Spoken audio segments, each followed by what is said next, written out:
अभिजित हरगे व महादेव कुरणे गटामध्ये राजकीय वादातून दोन्ही गटाच्या कार्यकर्त्यांची तुफान हाणामारी झाली। बसवेश्वर चौकामध्ये घरगुती गणपती पुढे नेण्याचे कारण जरी असले तरी महापालिकेच्या निवडणुकीच्या वादातून जोरदार हाणामारी झाली। यामध्ये दोन्ही गटाकडून 6 जण जखमी झाले आहेत। अभिजित हरगे व महादेव कुरणे गटाकडून अनेक जणांवर परस्पर विरोधी फिर्याद दाखल करण्याचे काम रात्री उशिरापर्यंत सुरू होते। कुरणे गटाकडील काही जण गल्लीतील घरगुती गणपती ट्रॅक्टरमध्ये एकत्र घेऊन जात होते। त्याचवेळी हरगे गटातील काही कार्यकर्ते छोटा हत्तीतून गल्लीतील घरगुती गणपती एकत्र घेऊन जात होते। दोन्ही गटातील कार्यकर्ते बसवेश्वर चौकात आले त्यावेळी हरगे गटातील काही कार्यकर्ते ट्रॅक्टरजवळ येऊन नाचत गेले। कुरणे गटाचा ट्रॅक्टर पुढे जात असताना दोन्ही कार्यकर्ते एकमेकांना भिडले। यामध्ये महिलांचाही समावेश होता। एकमेकांवर तुफान दगडफेक तसेच काठी सळ्यांचा वापर करण्यात आला। ट्रॅक्टर व छोटा हत्तीमध्ये लहान श्रींची मूर्ती होती। एकमेकांना लाथाबुक्यांनी काट्यांनी सळ्यांनी मारहाण केली।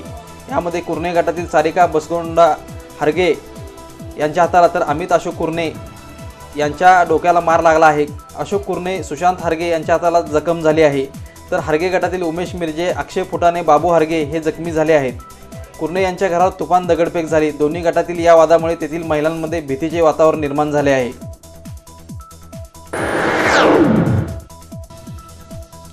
गणपती बाप्पा मोरया, मंगलमूर्ती मोरयाच्या जोरदार जयघोषात शहर व परिसरातील घराघरात आणि सार्वजनिक गणेशोत्सव मंडळ तसेच विविध संस्थांमध्ये मंगलमय उत्साही वातावरणात श्रींचे आगमन झाले।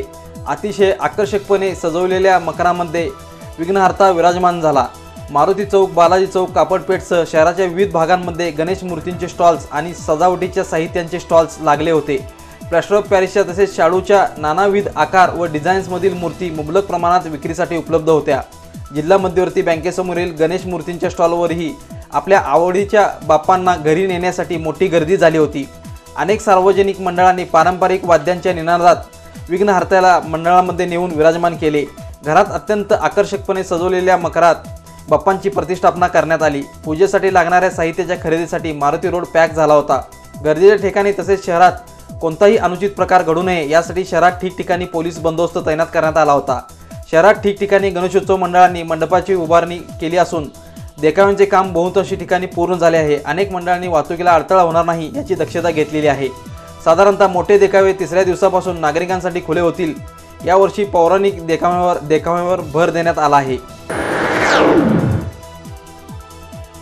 सांगलीचे आराध्य दैवत श्री गणपती पंचायतच्या गणपतीचे विधिवत महापूजा करून राजवाड्यातील दरबार हॉलमध्ये प्रतिष्ठापना करण्यात आली। सकाळी राजपुरोहित योगेश वाटवे यांच्या घरातून गणेशाची मूर्ती मंदिरात नेण्यात आली। त्या ठिकाणी आरती करून राजवाड्यातील दरबार हॉलमध्ये मूर्तीचे आगमन झाले। यावेळी वाद्यवृंद, सनई, चौघडे वाजवत पालखीतून मिरवणुकीने मूर्तीची प्रतिष्ठापना करण्यात आली। या ठिकाणी श्रीमंत विजयसिंहराजे पटवर्धन, राणीसाहेब श्रीमंत राजलक्ष्मी पटवर्धन, पौर्णिमाराजे पटवर्धन यांच्या हस्ते विधिवत मूर्तीला ओवाळून पूजा करण्यात आली।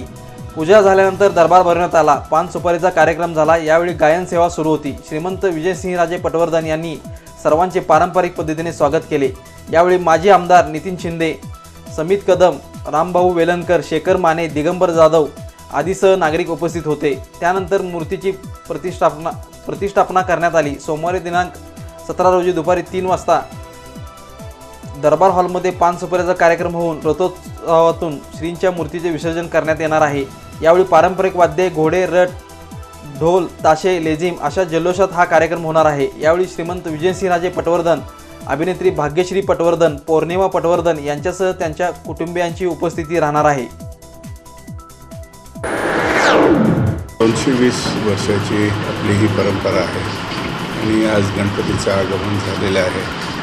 तर सर्वस्त सांगलीकरांना मी उत्सवाच्या शुभेच्छा देतो।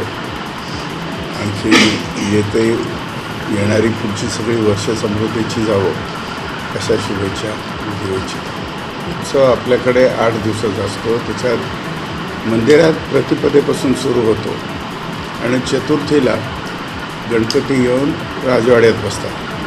तिथून त्याचं सार्वजनिक रूप निर्माण होतं आणि इथे 5 दिवसाचा कार्यक्रम असतो। तर अशा ही पद्धत जी आहे ही आपल्याकडे गेली 220 वर्ष सुरू आहे। म्हणजे पुण्यामध्ये लोकमान्य टिळकांनी सुरू केली प्रथा, त्याच्या अगोदर 50-60 वर्ष ही प्रथा सांगलीमध्ये सुरू आहे। पहिले चिंतामणराव यांनी इथे सांगली बसवल्यानंतर 1801 ही प्रथा सुरू केली ती आज तागायत स्वल्प विरामाच्या शिवाय सुद्धा ही इथे चालत राहिलेली आहे. ही गणपतीचीच कृपा आहे, त्याच्या शक्तीने हे सगळं पुढे चालतं. पहिल्यांदी तर सगळ्या सांगलीकरांना आमच्यातर्फे शुभेच्छा. आणि आम्ही इथे ही प्रथा चालू आहे पप्पांनी म्हटलं 200 वर्षाच्या पुढे, आणि दरवर्षी आम्ही इथे येतो. मी सध्या तरी कॅनडामध्ये असते, पण दरवर्षी म्हणजे जेवढा आमचा बिझी शेड्यूल असतो तरीही आम्ही सगळे कुटुंब इथे सांगलीमध्ये येतो आणि गणपतीच्या वेळेला नक्की काही झालं तर नक्की आम्ही इथे पोचतो. आणि त्याबाबत आम्हाला फार आनंद वाटतो. आणि काही झालं तर ही प्रथा कायम अशीच राहणार हे मी सगळ्यांना प्रॉमिस करते. आम्ही दरवर्षीप्रमाणे इथे सांगलीच्या गणपती उत्सवाला आलो आहे. आम्ही नेहमी गणपतीला यायच्या अगोदरपासून आमच्या सगळ्या फॅमिलीमध्ये एवढा उत्साह असतो की आता गणपती येणार आपल्याकडे, आणि सगळीकडे सांगलीमध्ये सुद्धा आनंदाच्या वातावरणात आम्ही ते एन्जॉय करणार समस्त सांगलीकरांच्या बरोबर. त्यामुळे आम्हाला तो जास्त आनंद वाटतो की आम्ही आमच्या फक्त घरामध्ये गणपती बसवत नाही, तर संबंध सांगलीकरांच्या बरोबर आम्ही तो एन्जॉय करतो. आणि असाच नेहमी आम्हाला सांगलीकरांचा आशीर्वाद असावा आणि त्यांचं सहकार्य असावं अशी मी गणपतीच्या चरणी प्रार्थना करते. विटा शहरासह खानापूर तालुक्यातील 100हून अधिक गणेश मंडळांनी मोठ्या उत्साहात गणरायाची प्रतिष्ठापना केली. परिसरातील भाविकांचे श्रद्धास्थान असलेल्या विट्याच्या राजाच्या मूर्तीची मोठ्या भक्तिमय आणि उत्साहपूर्ण वातावरणात प्रतिष्ठापना केली. सांगली शिक्षण संस्थेच्या चारही शाळांनी शहरातून आकर्षक मिरवणूक काढून गणरायाचे स्वागत केले. विटा शहरासह तालुक्यातील 100हून अधिक मंडळांनी पारंपरिक वाद्याच्या गजरात आणि गणपती बाप्पा मोरयाचा जयघोष करीत मिरवणुकीने गणरायाची प्रतिष्ठापना केली. भाविकांचे श्रद्धास्थान असलेल्या विट्याचा राजा गणेश मंडळाच्या मूर्तीच्या प्रतिष्ठापना भक्तिमय वातावरणात झाली. यावेळी मंडळाचे अध्यक्ष अमोल बाबर, जिल्हा परिषद उपाध्यक्ष सुहास बाबर, मंडळाचे उपाध्यक्ष अभिजित पवार यांच्यासह मंडळाचे सर्व कार्यकर्ते व भाविक उपस्थित होते. सांगली शिक्षण संस्थेच्या महात्मा गांधी विद्यामंदिर, इंदिराबाई भिडे कन्या प्रशाला, लीलाताई देत चौगले प्राथमिक विद्यामंदिर व कमलाबाई बर्वे शिशु मंदिरच्या वतीने प्रतिवर्षीप्रमाणे याही वर्षी बाळासाहेब बाबट संयुक्त गणेशोत्सवानिमित्त चारही शाळेच्या विद्यार्थ्यांनी शहरात आकर्षक मिरवणूक काढली होती. या मिरवणुकीत विविध वेशभूषेतील विद्यार्थी सहभागी झाले होते.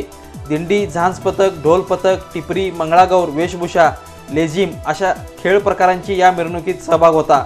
शहरातील प्रमुख मार्गावरून ही मिरवणूक काढण्यात आली.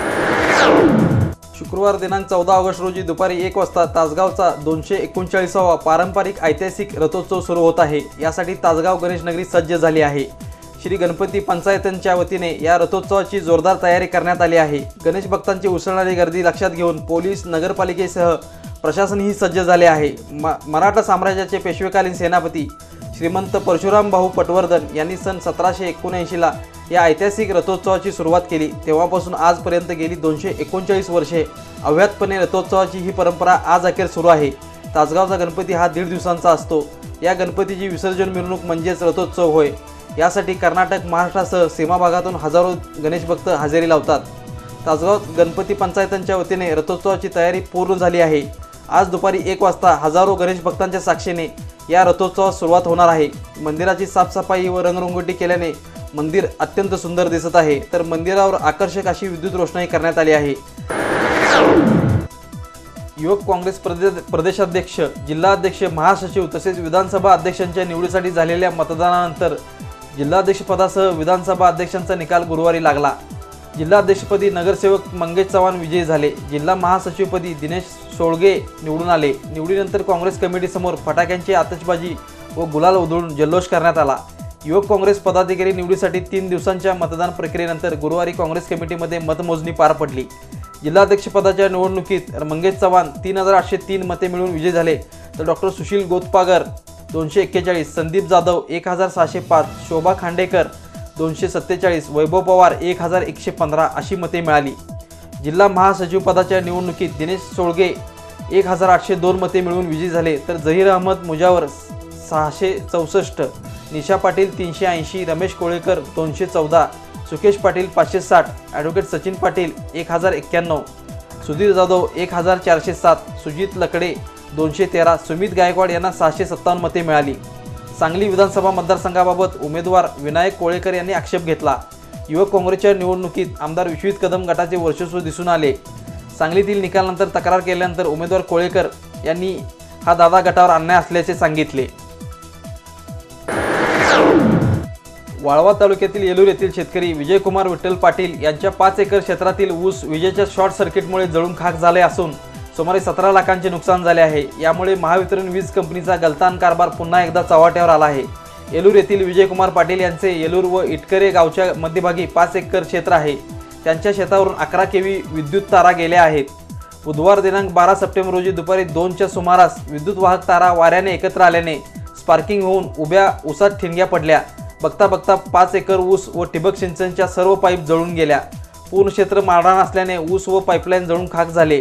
शिवाय शेजारील शेतकऱ्यांनी विद्युत पुरवठा बंद केल्याने आग विझवण्यासाठी पाणी मिळाले नाही.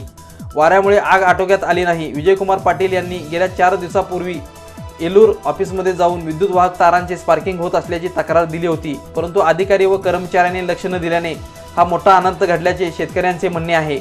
या प्रकारामुळे पुन्हा एकदा विद्युत पुरवठा कर्मचारी व अधिकाऱ्यांच्या गलतान कारभाराने शेतकऱ्यांचे अतोनात नुकसान झाले आहे. एप्रिल महिन्यामध्ये कर्मचारी व अधिकाऱ्यांच्या दुर्लक्षपणामुळे 3 शेतकऱ्यांना आपला जीव गमावा लागला होता. हे उदाहरण ताजे असतानाच शेतकऱ्यांनी तक्रार देऊनही वीज पुरवठा कर्मचारी किंवा अधिकारी जबाबदारीने लक्ष देत नसल्याने शेतकरी वर्गातून संतापाची लाट उसळली आहे.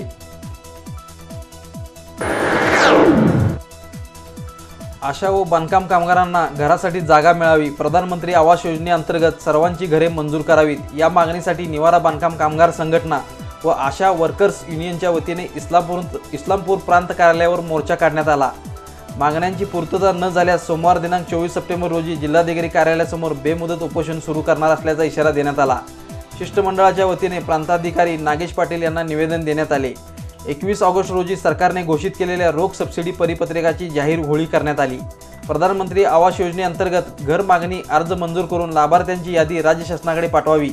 ज्यांची घरे शासकीय व आरक्षित जमिनीवर आहेत त्यांच्या घराचे नियमितीकरण करावे. दीनदयाळ उपाध्याय योजनेनुसार ज्यांना घरासाठी जागा नाही त्यांना घर बांधणीसाठी जागा द्यावी, अशा विविध मागण्यांचे निवेदन देण्यात आले. आयटक कामगार संघटनेच्या वतीने देश बचाव मोदी हटाव मोहिमेअंतर्गत महाराष्ट्र शासनाच्या रेशनऐवजी रोख सबसिडी GRची प्रांत कार्यालयासमोर होळी करण्यात आली. कॉम्रेड शंकर पुजारी, कॉम्रेड सुमन पुजारी, कॉम्रेड विद्या Kamble, comrade Dada Budruk, comrade Gajanan Hormore, comrade Narendra Kamble, comrade Manik Kamble, comrade Devidas Rathod, comrade Balasu Pawar, comrade Jadhav यांनी या आंदोलनाचे नेतृत्व केले.